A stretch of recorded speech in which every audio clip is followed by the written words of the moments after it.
So, can we have your name, sir? Colin Unkovich. Colin, and how old are you? We're about to ask how old you are? Oh, I don't have a problem with it. I'll be 57 next month. 57? Yeah. Yeah. I do lose track a bit, so it must be getting up. Yeah. Oh, I'm amazed. Yeah, well, mind you, when you look in your mirror, you realise how old you are. First surfboard. What was your first surfboard? My first one I bought off my sister actually. It was a Dennis Quain 7 foot.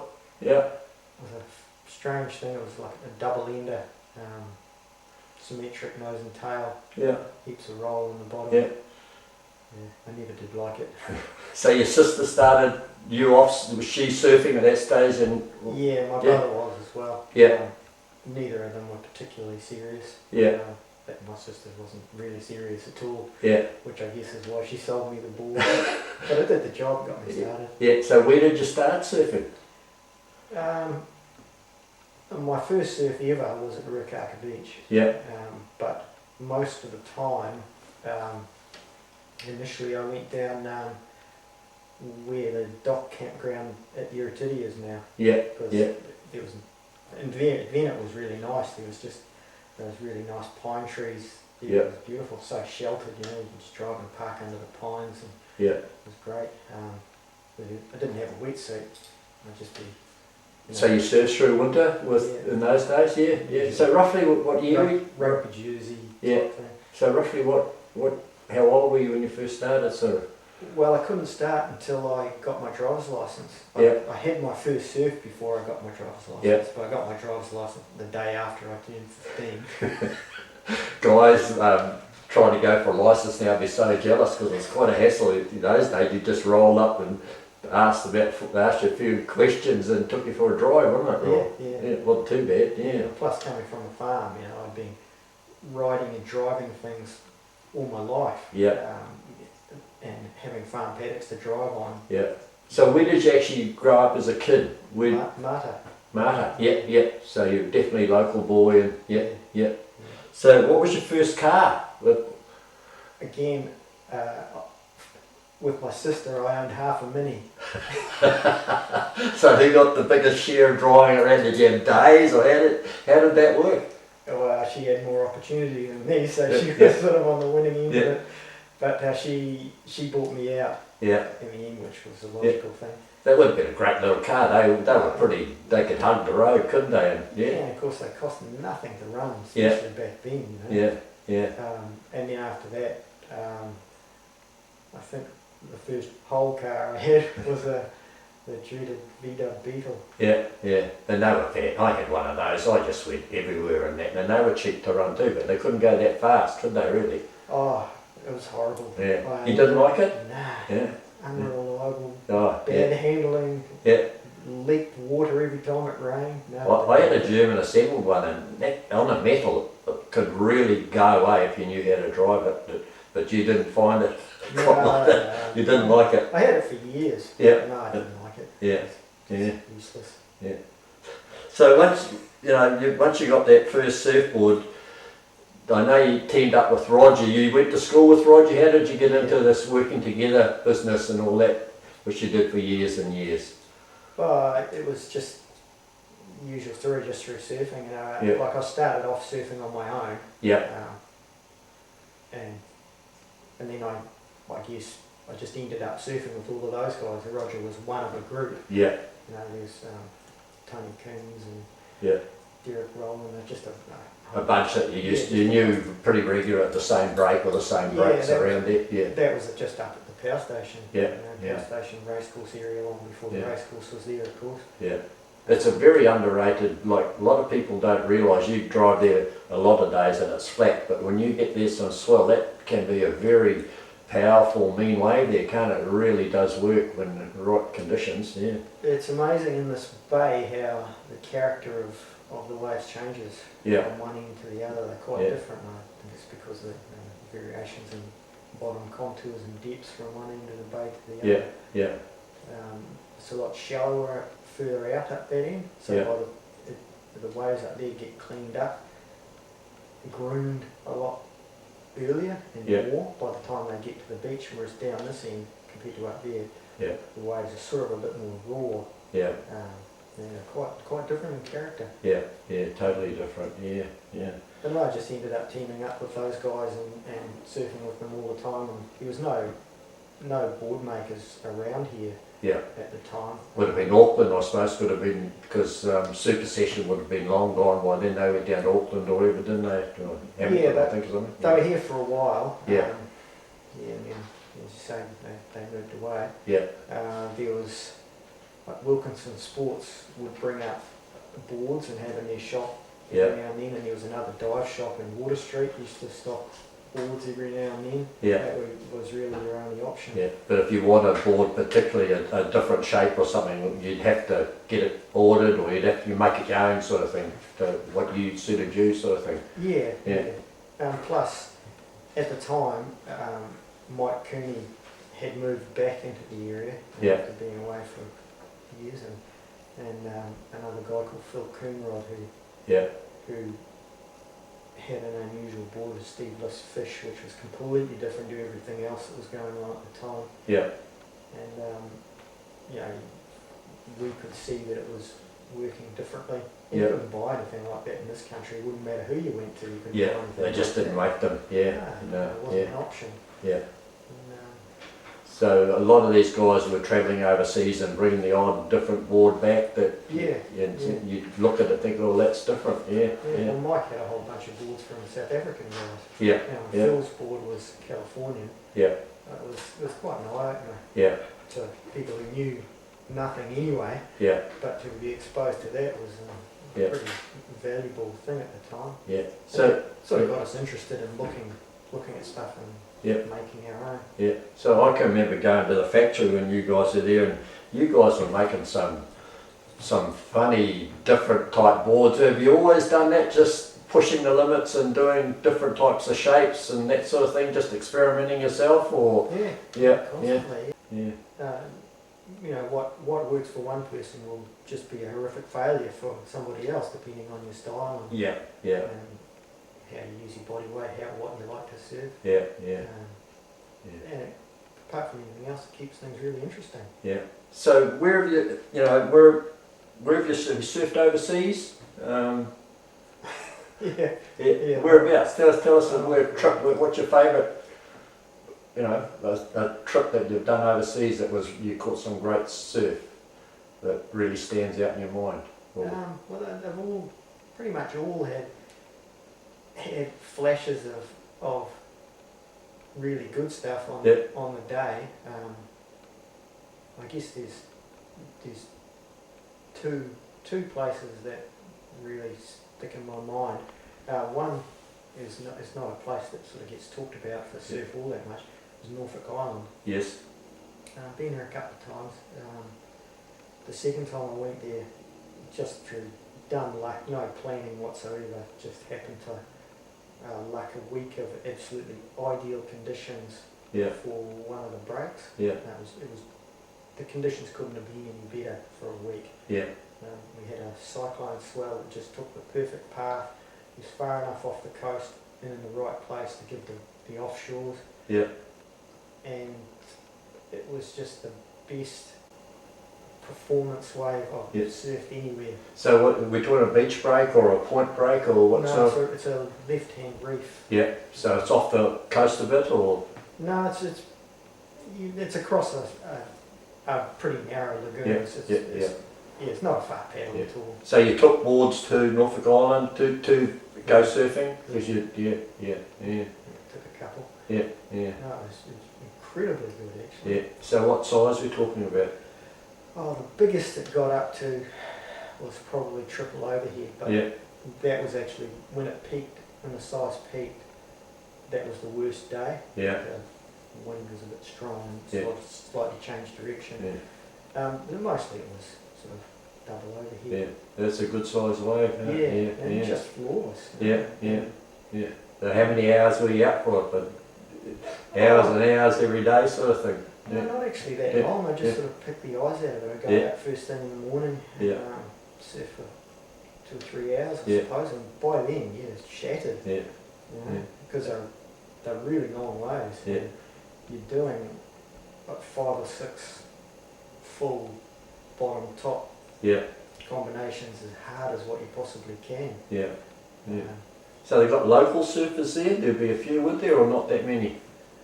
This was a few years ago. Yeah. There was a few, Yeah. yeah, but they didn't all turn up at once. Yeah. The very best day, Yeah. there was none. Yeah. There was no Yeah. no local surfers at all. Because you tend to think Norfolk Island is where the old people go for a holiday and Yeah. wander around and look at the plants, but there's good fishing and all sorts there, isn't there? So yeah. Yeah. I mean, that same spot, most of the time it's onshore. Yeah. But you just struck the conditions perfect. Yeah. Scariest moment surfing, you had one or two scary ones that stand out. We probably all have, but if you got that one you thought, oh man, this isn't good. Does anything stand out that? There's been a few, I guess. Yeah. Just getting caught inside by. Some decent sized waves, yeah. Yeah. I mean, one of the places that, even forgetting about reef breaks and around the place, one of the places that always keeps you pretty much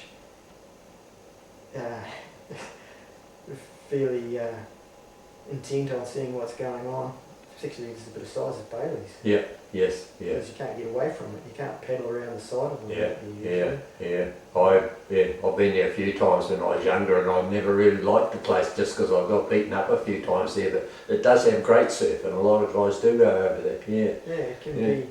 You can have your best time and your worst nightmare on the same day.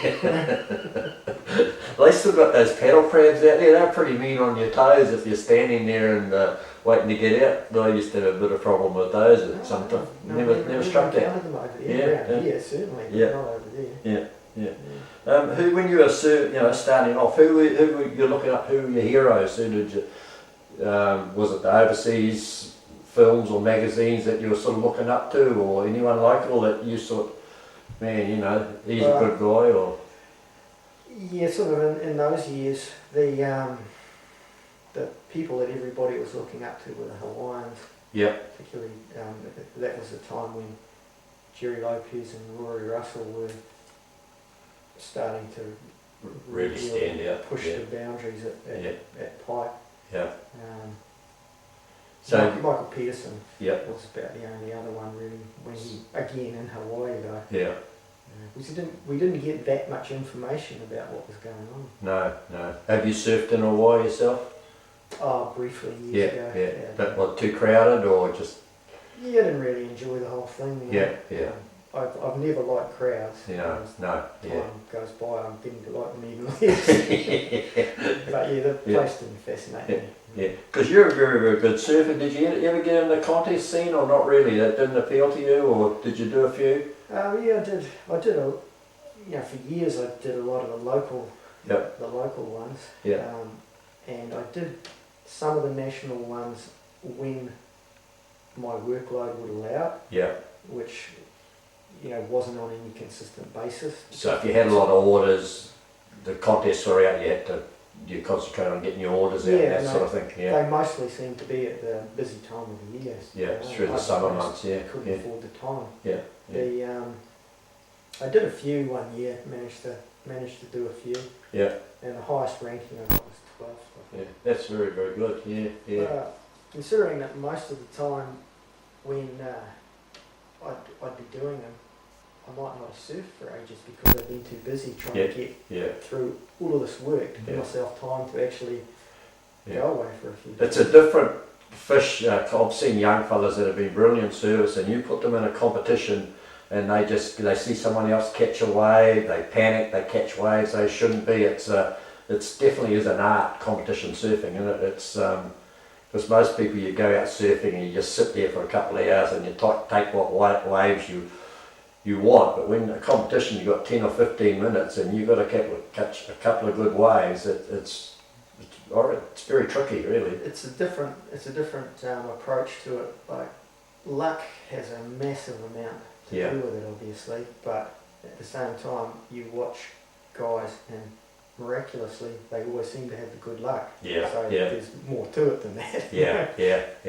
Yeah, I've seen like some world champions in the longboard circuit when they have gear, and it was terrible surf, But they just seem to slay it, you know, they're just always doing something and just amazing to watch. So, you know. When I was doing the comps, the consistently informed surfer was Ratso, Yeah. Ian Buchanan. Yeah. And he was not necessarily, in my opinion, the best surfer. He certainly wasn't the most extreme, but Yeah. you know, he made very few mistakes. Yeah. And he always got the waves. Yeah. You know, Yeah. he knew what he was doing. He knew how to surf contests really, really well. Yeah, it is nice. Like you see a lot of guys in contests, they do a few great moves, cutbacks or big flows, but then they'll fall off their boards. The guy that can do a lot of nice turns and just come to a nice finish and turn around, I don't know, it looks a lot better, doesn't it? Yeah. It leaves a lasting impression if you're a judge. Yeah, and judging is hard. Yeah. What music were you listening to when you were off to the beach in the V-dub and the Mini in those days? Or did you not even have a radio? What did you have cranked up on that stereo? Yeah. Don't be embarrassed. I'm not. I listen to some of the same stuff now.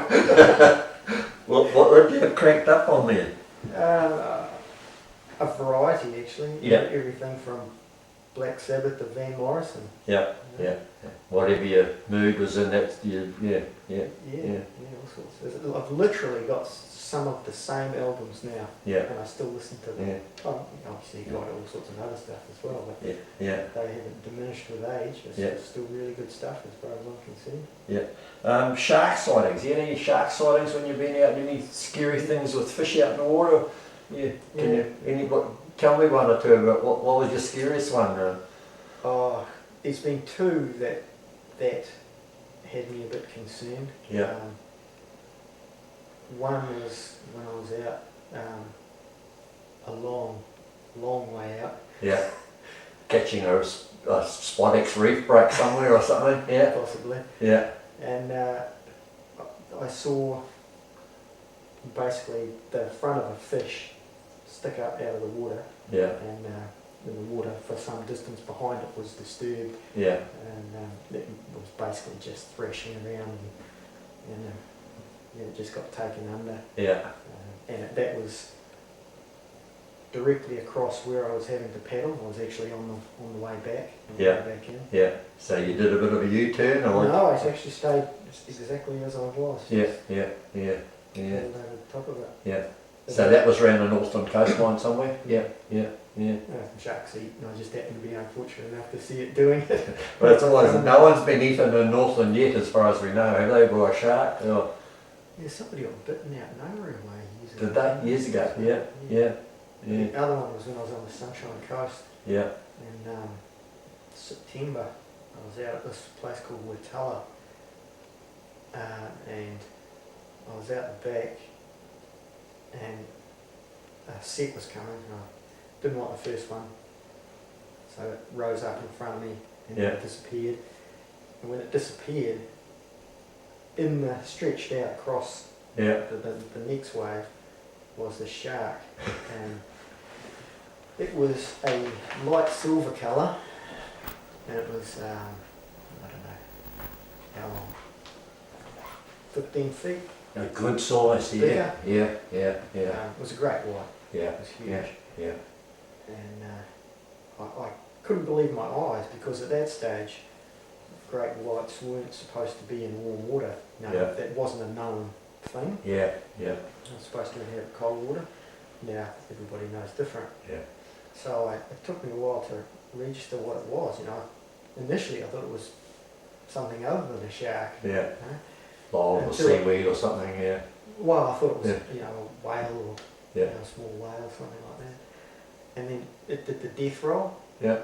And I thought, this isn't good. And then there was another one, same size, behind it. Yeah. And they were just sort of lolling about. So I thought, I'm out of here. Yeah. Was there many guys in the water with you? There was a few, actually. Yeah. So I turned around and headed in. Yeah.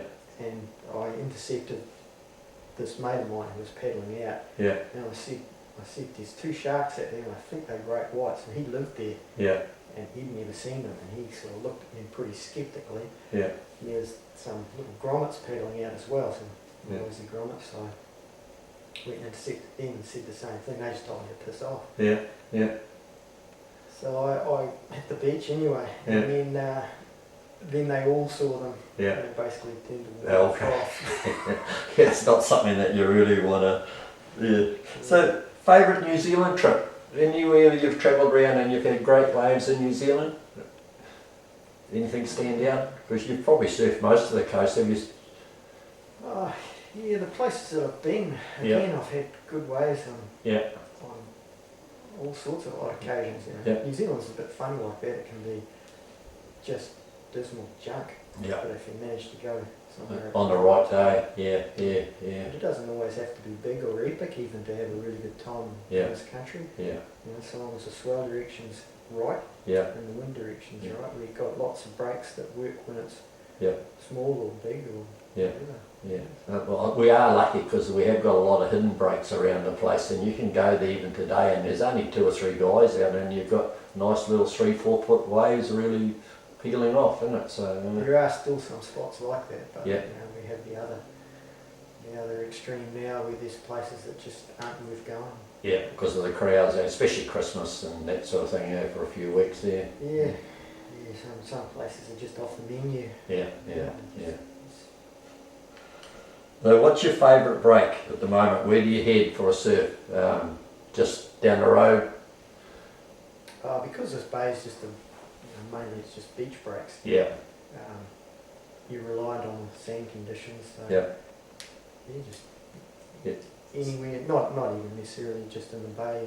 I Yeah. sort of roam around a yeah, bit. yeah, yeah, So it's just a matter of keeping an eye on things. yeah, The problem is it can be really good one day and then it's got literally a really good bank can be gone the next. So if a good bank yeah, crops up, I generally try and make the most of it for the time that it's yeah, there. yeah, So nowhere in particular, just yeah, yeah. So you had some good waves at Chippies over the years? yeah, Yeah. I have over the years, Yeah. but again, I very seldom go up there now. It's a long way to go, isn't it? Well, that's how I look at it, and yeah, It's more the crowds. yeah, yeah. It's, That inside break there, I was up there like a couple of years ago, and there would have been over 100 people just in that first break, not way round by Blue House, and it was just, I just don't know what they were doing. They were all fighting for waves and people dropping, and it was chaos, yeah. yeah, I can't deal with that. I can't surf in those conditions. Yeah, It's too yeah. distracting. Yeah, yeah. And those learner dudes that there's going to be accidents, you can see them, can't you? Just about happening, yeah. Well, you've got all sorts now. You've got people who are learning, who because of the equipment they're on, are the ones who get most of the waves. Yeah, yeah, Which is completely contrary to what it's historically been. yeah, But now when you get people, like on stand-up paddleboards for instance, a lot of those guys have come into it Yeah. from other sports entirely, so yeah, yeah. they're completely unaware of any of the etiquette or manners involved. And they catch them very early too, don't they? That's Yeah. the hassle that people have. Yeah, Yeah, and they'll do it time and time again. yeah, And you see it happening. yeah, That's not yeah. supposed to happen. Yeah. I felt I was belonged to the Bree Bay Sliders, and we were down at Waipu there last summer, and there was a guy learning to stand up on a paddleboard, and he was right in the main break, and I think 3 people told him to get out and go and learn somewhere else. He was just fouling it up for everyone. I've never seen so much aggro towards one guy, but he was just in the wrong place and learning. He was just causing havoc. He really was. Yeah, yeah, Well, by the time you take the length of the board, the Yeah. length of the leash, yeah, and the paddle in an outstretched arm, yeah, getting washed in, yeah, yeah. you're talking about a huge distance that's, So you haven't never had to go on one of those? And no, yeah, nah, yeah. I've had the opportunity. I'm still learning to ride a surfboard. See. exactly. What's the funniest thing you've seen out surfing? Anything stand out that you think that was hilarious? Or you've probably seen hundreds of strange things happen onto the way to the beach or anything, but No, nothing particularly funny. You asked me that the other day Yeah. actually, and yeah, there's nothing particularly humorous that yeah. that sort of comes That to was a mind. laugh. Yeah, yeah, yeah, Yeah, not genuinely humorous. Yeah. So have you had any serious accidents yourself through surfing, like no major injuries? The usual cartilages and ligaments and and stuff like that. The worst one I've had actually was a few years ago surfing in the Maldives. I managed to never had a problem with my shoulders in my life, and I tore the ligament subscapularis. Yeah. So what, were you paddling for a wave, or you got rolled, or? No, neither. Actually, it was actually a really big day. Yeah. And I was surfing this place called Jails, and it was kind of breaking in two peaks, and we went over there in the boat from the camp where we were staying at, and our surf guide, who was a really good surfer, local guy, he went out to the far peak, the sort of one that's furthest back, if you like. Yeah. But they were all shutting down at the end. Yeah. I don't like the look of that. It's just doesn't seem like the right spot to me. So I went to the one slightly further over, which was peaking and breaking and running all the way down the reef. Yeah. But obviously, because I'd surfed it before, not at that size, but obviously at that size it feels a slightly different bit of the bottom. Yeah. So what sort of bottom are we looking at? A coral reef or? Yeah. So I took off on my first, I think it was my first wave, and it was really nice size, beautiful wave, perfect conditions, I liked it, and took off, and I actually was reasonably convinced I was going to get a barrel. So I took off, sort of got halfway down the face and started to set my rail, and faster than I could even anticipate, faster than I could react to, it must have hit a step in the reef, and the wave itself must have stepped, and basically I became part of the lip. Just spat you out? It fully hammered me, like really drilled me. And in doing it, it did it so fast, it must have just ripped my arm over my head.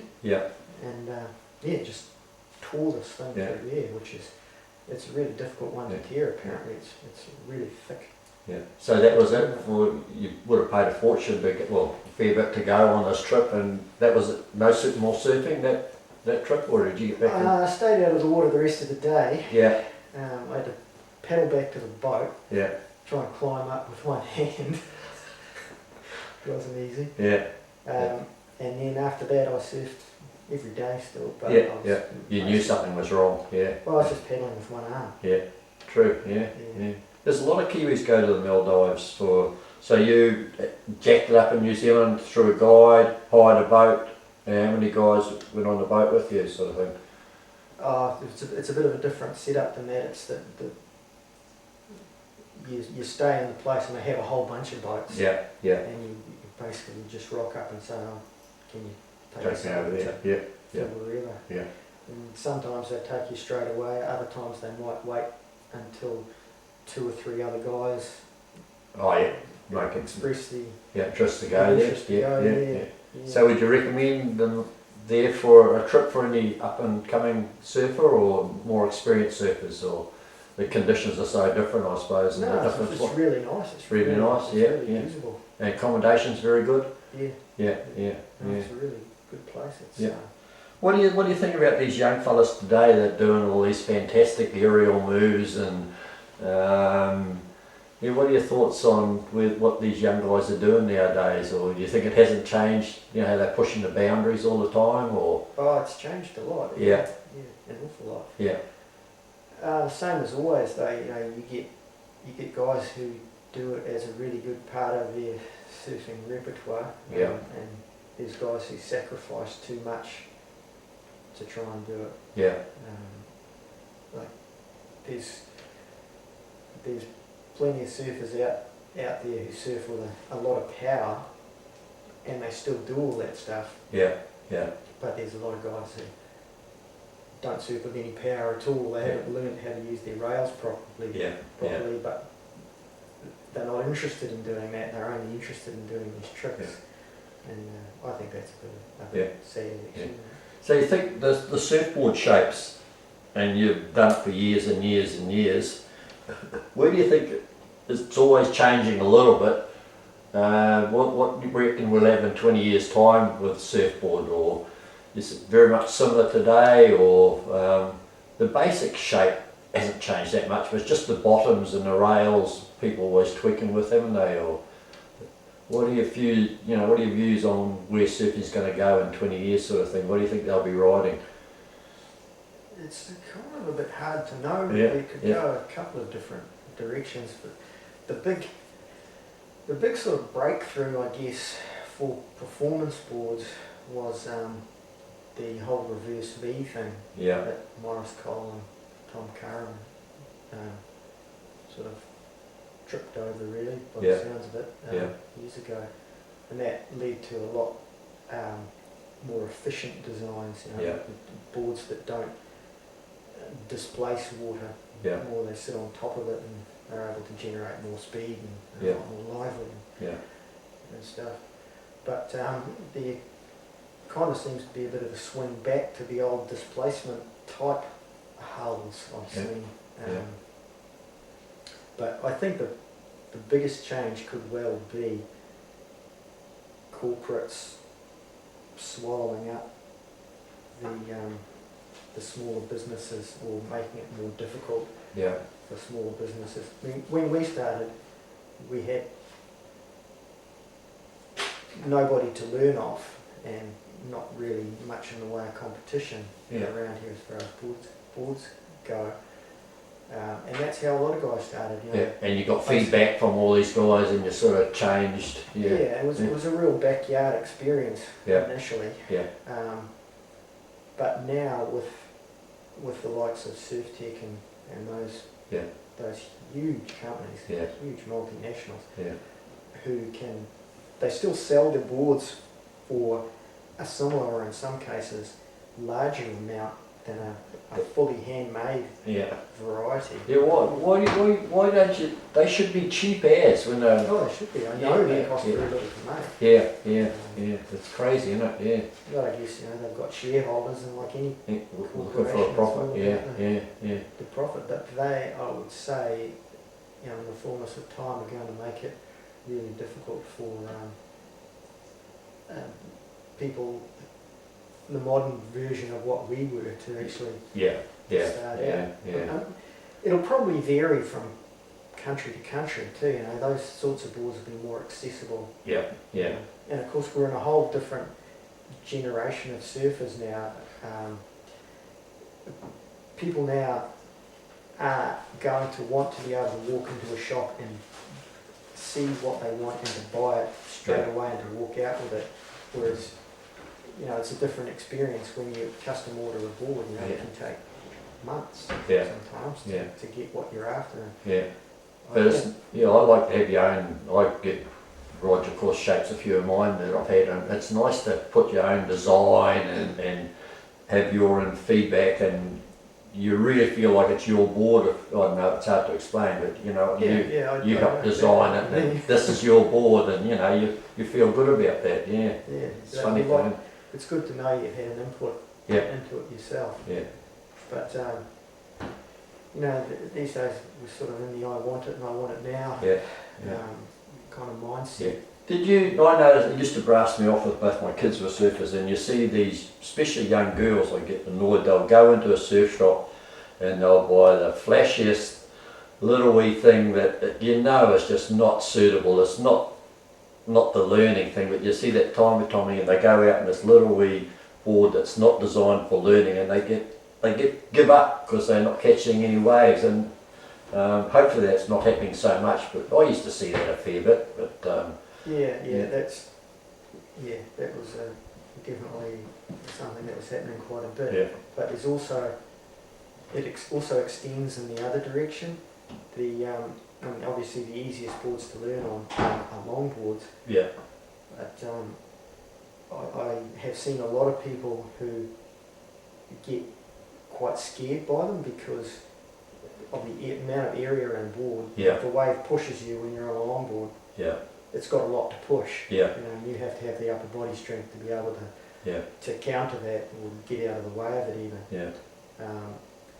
and they get scared of getting Yeah. hit by these Yeah. big boards. And also, as soon as they start taking them out when it's a little bit bigger, the boards tend to get overpowered, and also because they're so long, Yeah. they nosedive more, because as you take off, Once it starts going down, it just keeps going, doesn't it? yeah, well, they bridge that concave of the wave face. A shorter board will fit into that wave face, Yeah. whereas a Yeah. longer board will broach it, Yeah. and that also makes them very wary. But they don't so much realise that it's the board as they think it's more the surf rather than the board not being suitable for the surf. Yeah.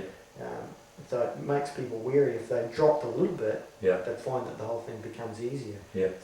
So you from building surfboards and that, you're a well-known artist and great work.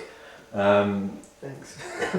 Well, you won what was your last award? You won a big award up this way for your artwork, didn't you? You know, tell us about that. Yeah. I won the painting Yeah. section of the Northland Art Awards. Yeah. Last year, I can't even remember. Might have been this year. Yeah. And I won the People's Choice Award at the Kuiper Art Awards as well. Yeah. So you always did you do artwork and paintings early on, or was it something you just came to in later years? I sort of doodled when I was a kid. Pencil sketches and stuff like that. Yeah. But when I was a kid, I was always sort of drawing. Yeah. But it was really only after I started airbrushing on boards that I started doing paintings as such. Yeah. And I wouldn't do many, you know. Yeah. I might do one a year, Yeah. sort of thing, just in my spare time. And I got really busy, and then I never painted for like 8 years. Yeah. And then I started painting again and realised how much I missed it. Yeah. And then I got really busy again. Yeah. Busier. Yeah. Yeah. So I sort of had to make the choice whether to try and make a living out of it and do it full time, or to continue making boards. Yeah. Now you got the best of both worlds, eh? Yeah. Yeah. Not bad. I enjoy it. Yeah. So if anyone wants a picture of whatever, they can give Colin Unkovich a ring and he'll go out and draw them a lovely picture of a painting or whatever of what they want. That's what I like to do. Yeah. But I worked it out a while back. I've done over 4,000 custom graphic art works for people. That's boards and paintings. Yeah, that's amazing. So I've got a system to try and figure out what it is that people want. Yeah. So have you got a website or something that just colinunkovich.com. and that gets hold of you? Yeah. There's a bunch of my work, not all of it by any means, but there's a sort of a representative sample there. Oh, yeah. Great. So how long are you going to carry on surfing for? As long as you can? Depends actually. Yeah. Like I enjoy it just as much as I ever did. Yeah. And I'm still writing. Like the first board I bought myself, brand new, which was the board after the one that I bought off my sister, was 6 foot. Yeah. And the board that I ride most of the time now is 6 foot. Yeah. So I haven't really changed much. I keep fairly flexible and try and keep reasonably fit and all the rest of it. Like, as long as you'll be doing it while you still enjoy it, and The thing that will make me stop is the crowds. Yeah. As I say, I've already lost certain spots that I used to surf a lot. Which I miss surfing. I really miss surfing them. And once it gets to the point where I lose a few more, I'll have to reevaluate, because I'm only going to do it while I enjoy it. And I find the nuisance value is I can fully understand that. It's because you'll know too in yourself that I've had that, it's enough and do another thing. It's part of it is what I was saying before about a lot of the people who are getting into stand-up paddleboards come from somewhere else, some other sport. They haven't sort of had to go through the grommet routine of establishing themselves in the pecking order, so Yes, they yeah. haven't gone through the natural learning process that Yeah. accompanies that. Yeah. And you also can take that down to longboards as well when you get younger, fitter people who are starting out on longboards who haven't learnt They'll grab everything, and then there's aggro and all sorts can happen. Yeah, and a lot of it comes down to plain common sense and Yeah. safety, of course. Yeah. And there's people starting out who are doing it for different reasons than the generation that I grew up with did it for. It's quite different. So when you're out in the water, you're encountering a whole different sort of mindset. But isn't it a great feeling just to go out with a bunch of mates and catch some great waves and have a laugh? As you come home and you're like a new man sort of thing. Well, that's what I find anyway, when you had a good surf and thoroughly enjoy it. One of the best and one of the most annoying things about it is it's so unpredictable. Yes, yeah. If you could guarantee it, you'd probably take it for granted. Yeah. But when you get, as you say, when you get those good days, Yeah. I think the older you become, the more you appreciate them for how rare they actually are. Yeah. Yeah. I enjoy it. Good on you. Well, look, thank you very, very much. I've probably held up your precious time and hours for long enough, so look, I really appreciate your time, Colin, and thank you very, very much. Well, good on you for doing what you're doing. No, I'm thoroughly enjoying it, Really and I'm learning a lot, so yeah, thank you. Thanks, Laurie.